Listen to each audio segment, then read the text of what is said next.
High. এতদিনের অসহ্য গরমের পরে ফাইনালে যখন একটু বৃষ্টি হলো, প্রত্যেকের বাগানই স্বস্তি ফিরে পেলো। গরম আর বর্ষার ফুলের মধ্যে তো বেলি ফুলের কোনো রিপ্লেসমেন্টই হয় না, কারণ এর গন্ধটাই এমন। আমাদের বাগানে তো টোটাল 10টা গাছ রয়েছে। কদিন আগে তোমাদের দেখালাম না বেলি ফুল গাছে কিভাবে প্রচুর ফুল পাবে। এখন দেখো সেম পরিচর্যা করাতে ছোট্ট ছোট্ট গাছগুলোতে কত কুড়ি এসছে। একটু যত্ন করলেই প্রত্যেক টাইপের গাছেই ভরে ভরে ফুল দেয়। এই পাশটায় দেখো ফার্স্ট লাভ গাছগুলোর প্রত্যেকটা ডালেই কুড়ি এসছে। আর আমার এইটুকু মাত্র ফুরুষ গাছে দেখো কিরণ কুড়ি ধরেছে।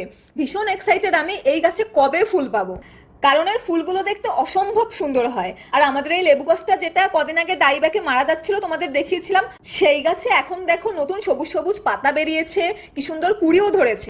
সেই ডাল কেটে ফাঙ্গিসাইড লাগিয়ে দেওয়ার পরে মাঝখানে এই গাছের জন্য মা গাছের গোড়ার কিছুটা মাটি খুঁড়ে তাতে রুট হরমোন, ফাঙ্গিসাইড, গোবর সার এসব দিয়েছিল, আর তাতেই দেখো গাছটা নতুন ভাবে বেঁচে উঠেছে। তোমাদের ছোট্ট করে একটু আপডেট দিয়ে দিলাম আমাদের বাগানের। চলো আজকের জন্য এটুকুই, টাটা, বাই বাই।